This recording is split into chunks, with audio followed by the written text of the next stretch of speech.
says, if you tried your best, that's all that matters. The best is all you can do. If you tried your best, it doesn't matter what happens. It doesn't matter if you lose if you tried your best. Most people have heard that before. But there is a secret to the universe that most don't know. If you actually try your best, you can't lose.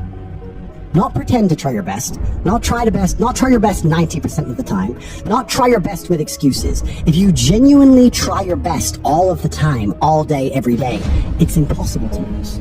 So when people say if you tried your best, it's okay to lose, that is a logic fail. Because if you lost, you didn't try your best in the first place. If you actually try your best, it is impossible to fail in this life. God is watching and he rewards those who want it the most. If you want it the most, you can have it. It's a competition. Every dollar you want, the house you want, the car you want, other people want. You have to win. You have to want it the most and genuinely do your best, because most people aren't capable of doing their best anymore. To get up every day, whether they feel like it or not, and perform regardless. That is the secret. You cannot fail if you try your best. So if you don't have the car you want, the woman you want, the relationship you want, the friends you want, the house you want, you haven't been trying your best. Because I guarantee you, the second you do, you'll have all of it. I believe there's only 3 reasons people are not rich. One of 3 reasons. They're either stupid, arrogant, or lazy. Stupid is actually the smallest category. People think, oh, you know, there's a lot of stupid people. There are, but I know a lot of stupid people that want money, right? There's so much money in the world. To be too stupid to generate money, I think is less than 5% of the population. We're genuinely too dumb to ever make a good wage. Then you have arrogant and lazy. These are the 2 most common.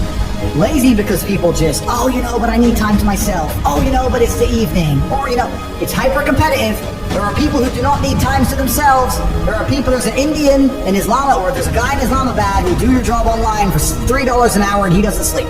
You're gonna lose, right? So if you're gonna be lazy in any regard, you have to understand there are people like me who are billionaires who work 18 hours a day. When I finish this, I get into my car, I open my laptop, and I work on my work all night till the day.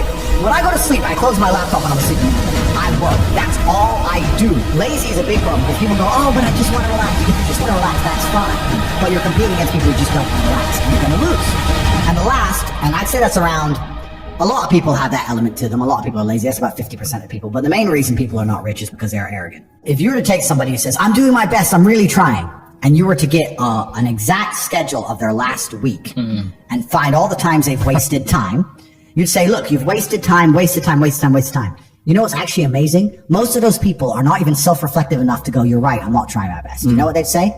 Well, I have to rest sometimes. Well, I have to have a social life. Well, they'd be so arrogant because they're arrogant. I had to do my Facebook. Yeah. No matter, you'd even show them, here's where you fucked up. Well, you know, I have to, oh, you're crazy. And then they go back to being a loser. A lazy person thinks he's working too hard, and a successful person thinks he isn't working hard enough. And we're doing 20 times the work they are. And we're like, oh, I could have done more, could have done this. Oh, I missed that today, can't miss that again. Oh, I should have taken that call. I should have flown there. I should have. That's, you know, we have guilt about it. They don't give a solitary fuck. And even if you pointed it out to them, they'd sit there and go, oh yeah, they'd make some excuse for it. And it's the brutal arrogance of people. Perhaps 50, 60 years ago, you could be a normal man with a normal job, have a normal life, and a normal wife, and a normal house, and a normal car, and be happy. But the world we are now living in is proving that being a normal man is nothing more than slavery. Being a normal, law-abiding citizen with a normal income and a normal wage and one passport and a normal life is going to leave you depressed. Sooner or later, it's just going to leave you and you end up fucking suicidal and miserable.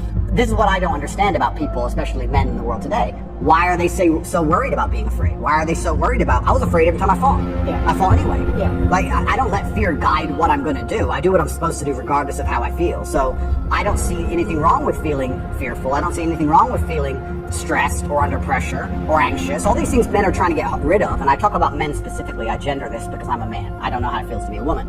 But all these things that people are trying very hard to get rid of from their brains, I don't see why they need to leave. I will argue the point that if I feel anxious and pressured and stressed and fearful, I will get more done than if I was happy.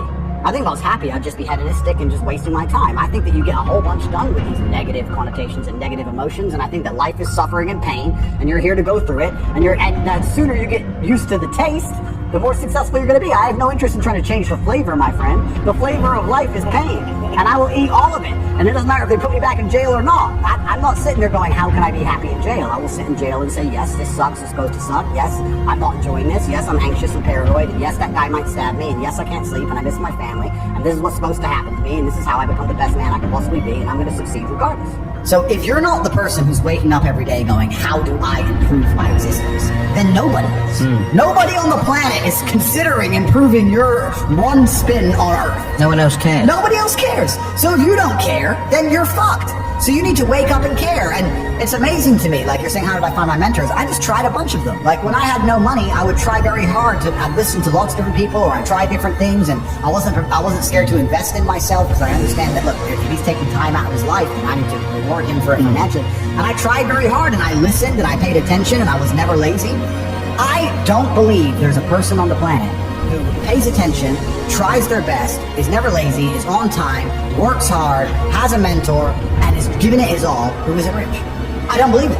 I think that if you do all those things, you're rich. And if you don't have any money, you're missing one of those key elements. Now you can fool yourself and you can fool everyone else and you can pretend you're doing them, but if you're truly honest with yourself, am I finding people who are trying to teach me what I want to know, and am I trying my best? The answer's fucking no every time. For you to become rich and successful, it's going to require pain and suffering. And you have to understand exactly what your dream life is to make the pain and suffering worthwhile. Think about it.